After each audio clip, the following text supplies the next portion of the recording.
Hello everyone, আমি আছি আপনাদের সাথে আতিক আহমেদ। তো আমার নিউ ভিডিওতে আপনাদের সবাইকে স্বাগতম। তো আমি আজকে আসছি সিরাজগঞ্জের বিখ্যাত রাসেল পার্ক নামে পরিচিত রাসেল পার্কে। তো সেখানে এসে কাউন্টারে জিজ্ঞাসা করলাম টিকিট কত করে, বললো যে 30 টাকা। তো আমি আর আমার বন্ধু আসছি, সেই হিসাবে এখানে 60 টাকা দিয়ে টিকিট কাটলাম। দেখতে পাচ্ছেন আমার হাতে কিন্তু সেই টিকিটটা রয়েছে এবং ধীরে ধীরে এখন প্রবেশ করলাম। এই হলো সেই প্রবেশ পথ।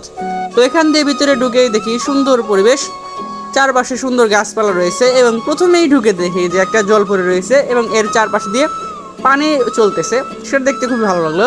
তো আপনাদেরকে বলে রাখি যে এই রাসেল পার্কের কিন্তু পূর্ণ নাম শহীদ শেখ রাসেল পৌর শিশু পার্ক, আর এটি উদ্বোধন হয় 1999 সালে। এবং প্রথম অবস্থায় এখানে কিছু গাছপালা এবং কিছু ফলের গাছ ছিল এবং এর পাশে ছিল সুন্দর দেয়াল। আর এখন কিন্তু দেখতে পাচ্ছেন সেটা কতটা পরিবর্তন হয়ে যুগের সাথে তাল মিলিয়ে এখন কিন্তু অনেক উন্নত হয়েছে। এবং দেখতে পাচ্ছেন সামনে কিন্তু একটা সুন্দর বানর হাতে কিন্তু গাজর ছিল এবং এখানে প্রচুর পরিমাণে গাছপালা রয়েছে। আর নতুন নতুন সুন্দর জিনিস এখানে তৈরি করে রেখেছে, বগ, তারপরে বসার মতো একটা পরিবেশ, রাস্তা তৈরি করে দিয়েছে আর গাছপালা লাগিয়েছে অনেক, সেগুলো সবুজ সমারোহে ভর্তি। আর রাস্তাটা কিন্তু খুবই সুন্দর, পাকাপোক্ত আছে, এখানে হাঁটলে খুব ভালো লাগবে এটা আমার মনে হয়, কারণ দেখতে পাচ্ছি একদম পরিষ্কার সুন্দর রাস্তা। আর একটু আগানোর পরেই দেখি যে একটা দোকান রয়েছে ছোট বাচ্চাদের খেলনাপাতি এবং দেখা যায় মহিলাদের কসমেটিকের দোকান। আর তার পাশেই রয়েছে এই বাচ্চারা খেলতেছে সুইমিং পুলের উপরে, সুন্দর সুন্দর খেলনা হাঁসের উপরে বসে চড়াফেরা করতেছে। আর একটু আগে দেখি যে এখানে সুন্দর পরিবেশ, শুধু বাচ্চারা খেলাধুলা করতেছে। আর আমার মনে হয় যে প্রত্যেকটা পার্কই আপনার বাচ্চাদের কারণে রাখা হয়েছে এবং দেখা যায় যে বাচ্চাদের আনন্দের কিছু সময় পার করার জন্য এখানে দেওয়া হয়।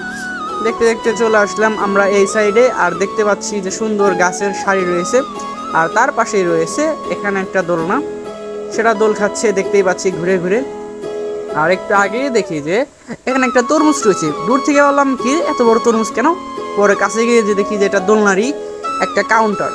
তো তার সামনে গিয়ে দেখি যে দোলনা রয়েছে, সেই বড় দোলনা যেটা ঘিরেই এই রাসেল পার্কটি খুব সুন্দর পরিবেশে ঘিরে থাকে। আর তার পাশে নতুন একটা করেছে, এটা দেখতে পাচ্ছেন কিন্তু একটা ড্রাগনের ট্রেন, সেটা উপরে বাচ্চারা চড়ে খুব মজা নিচ্ছে, আমার মনে হয় খুব ভালো লাগছে। আর তার পাশে রয়েছে একটা সুন্দর ভূতের বাড়ি, এখন বর্তমানে যেহেতু ভূতের কেউ ভয় পায় না সেই হিসেবে এখানে ভিড় নেই বা লোকজনও নেই। এবং দেখতে পাচ্ছেন কিন্তু একটা পাহাড় তৈরি করে দিচ্ছে, ঝর্ণার পাহাড়, এটা কিন্তু খুব সুন্দর ভালো লাগতেছে।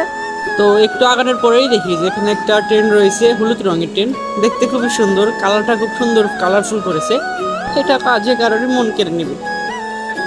আর এদিকে রয়েছে একটা ছোট বাচ্চা ছোট একটা গাড়িতে স্ক্রিন রে খুব সুন্দর খেলাধুলা করতেছে। তো আমরা দেখতে দেখতে সন্ধ্যা হয়ে গেল। তো এই হচ্ছে এক্সিট পথ, মানে বাহির হওয়ার রাস্তা। তো আমরা এখান দিয়ে এখন চলে আসলাম।